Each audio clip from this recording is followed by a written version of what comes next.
Hello everyone and welcome back to my Devlog for Chains, a rhythm building game I'm programming with the Godot engine.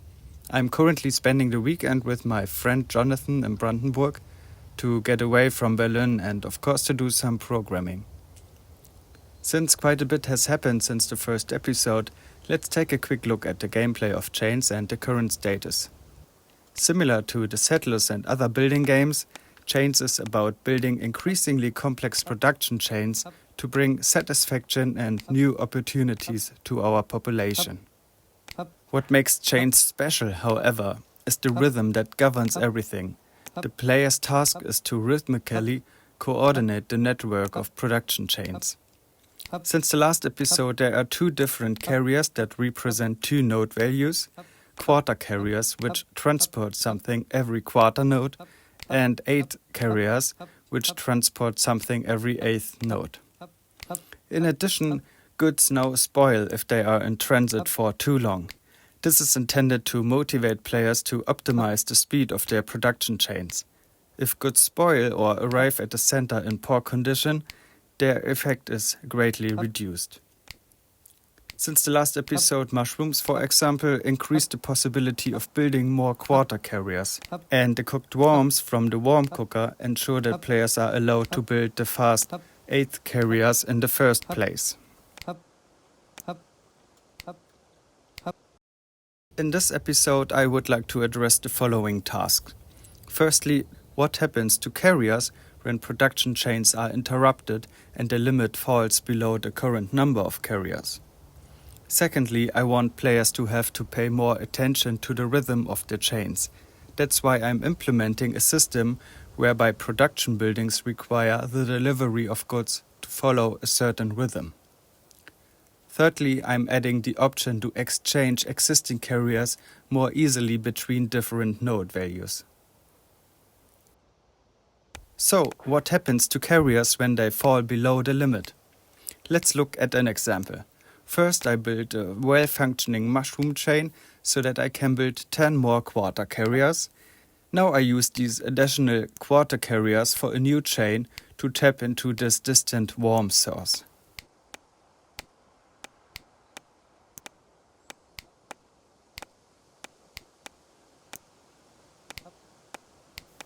Suddenly I realized that I need even more carriers for the new chain, so I thoughtlessly delete a quarter carrier from the mushroom chain. The consequences are immediate. My allowed number of quarter carriers is reduced. What happens now with all the excess carriers? I think it would be annoying for players if the game simply deleted the carriers. Instead, there should be a short grace period before the most recently built carriers are forced to sleep and thus become inactive. Once the old limit is restored, the carriers wake up again. To do this, we create a state machine with 3 states: active, pending, and sleeping. In active mode, the carriers behave as intended. In pending mode, the carriers go into sleep mode but continue to behave as planned. And in sleeping mode, they finally go to sleep. To track which carrier was built when, all carriers are assigned a number during construction. For visual feedback, I change the color of the sleeping carriers and add a temporary animation. Now I just need to get the state machine up and running.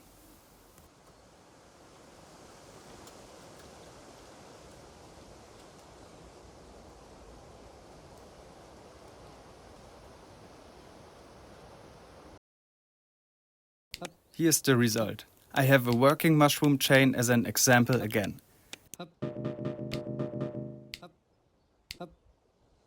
If I now interrupt the mushroom chain, you can see how the last carriers set turn gray as a warning, but continue to function.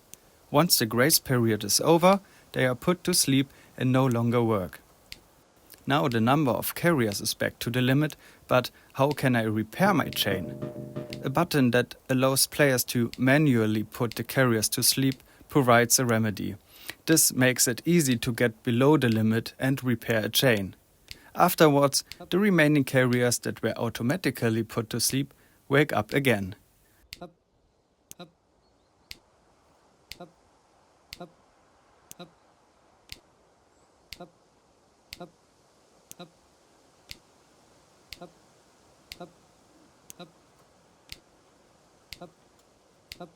This completes the first feature of this episode.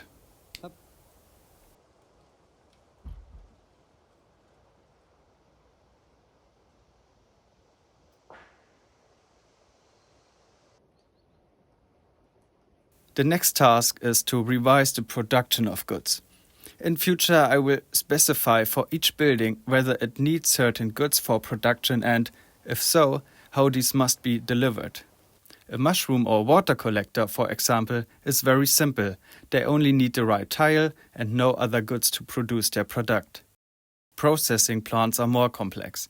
For example, it is possible to have a building that simply needs one or more goods on a beat, but then there are also buildings that first need good A and then good B. It becomes then really complex when individual goods, multiple goods and breaks are combined. In my opinion, however, the latter is only important for really high quality production goods. After several attempts, I have now decided on the following approach. There's a small helper class called recipe step. It simply has an array that I can fill with goods.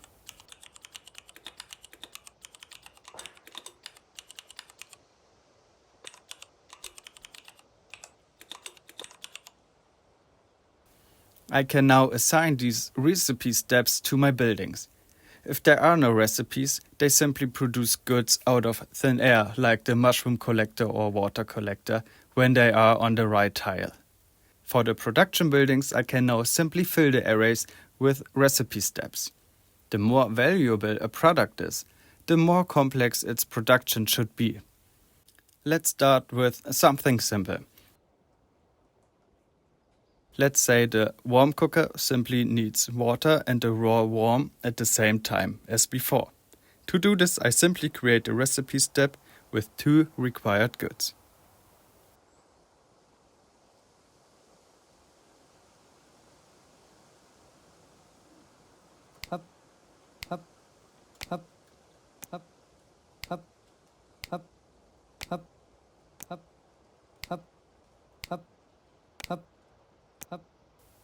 It gets more complicated when the goods have to arrive in a specific order. For example, first the water, then the worm.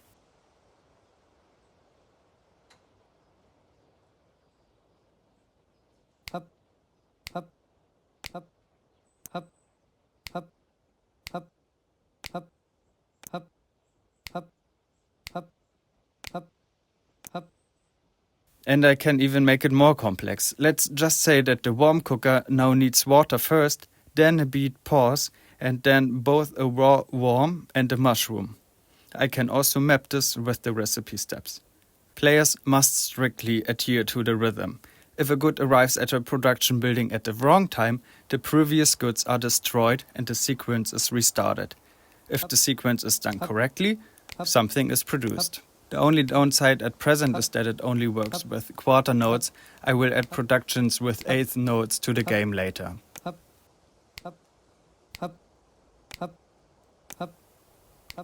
So after all this work, it's time for a relaxing walk.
To conclude this episode, I would like to implement a small quality of life feature, the ability to easily change quarter carriers to eighth note carriers and back again.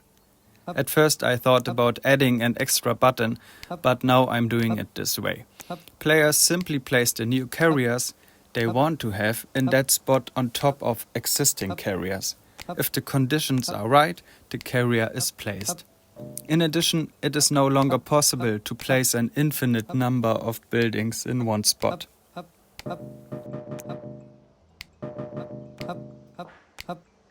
And that's it for this episode.